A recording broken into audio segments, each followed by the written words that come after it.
Hello guys, let's start with our topic Eisenstein's criterion. Okay, this criterion is all about factorizing a given polynomial into two non-constant polynomials, and this makes our tasks very easier if we are given with a very complex polynomial, and we are as asked if we can factorize it into two non-constant polynomials or not, and this becomes very handy. Okay, so see this what the theorem says.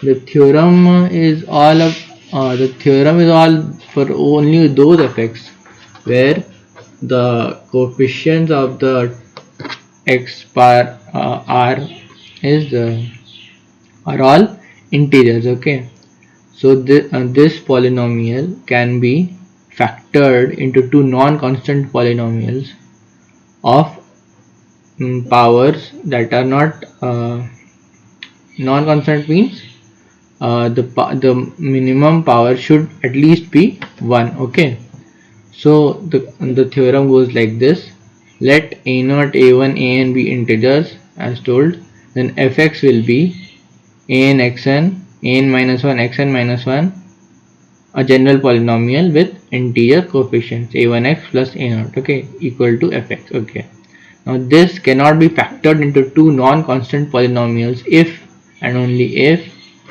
p is a prime which divides each of a0, a1, a2 up to an minus 1, p does not divide an, and p square does not divide a0. Okay, so this is our theorem. Let's see, again I'm repeating: p is a prime which divides each of a0, a1, a2, an minus 1, an is not divisible by p, and a0 is not divisible by p square. Let us see the proof of this theorem. Okay, see, we assume fx to be the product of two non-constant polynomials gx and hx.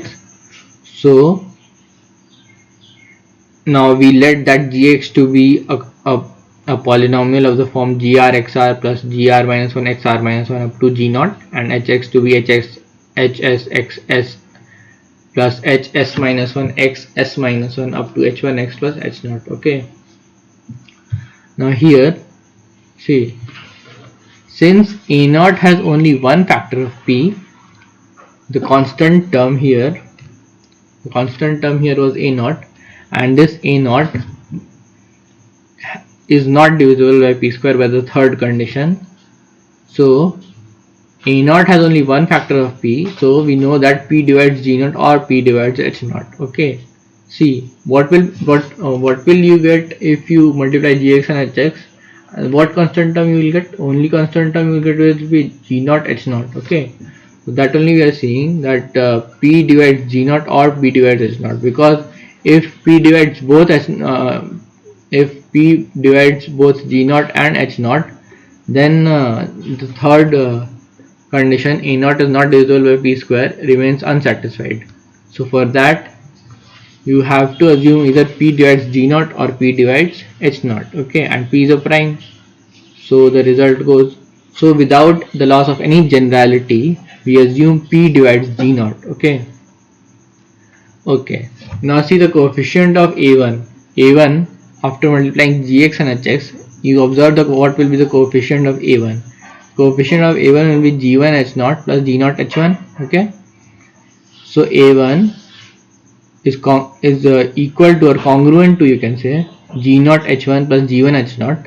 Okay, and p divides g0, so p divides this term, so p has to divide g1 h0, so it's congruent to g1 h0. And now p does not divide h0. See, p does not divide h0 and p divides a1.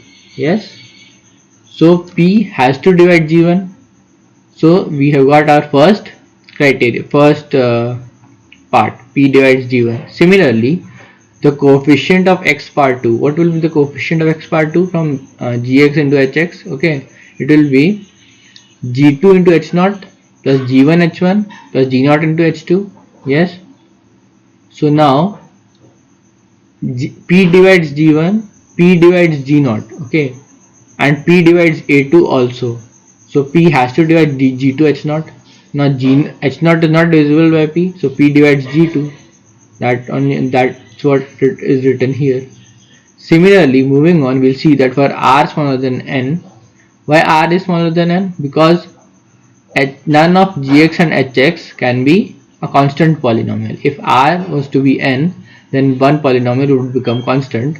So we have R smaller than N, okay? And P divides G1, P divides G2. So P will divide G1 for all 0 smaller than equal to I smaller than equal to R.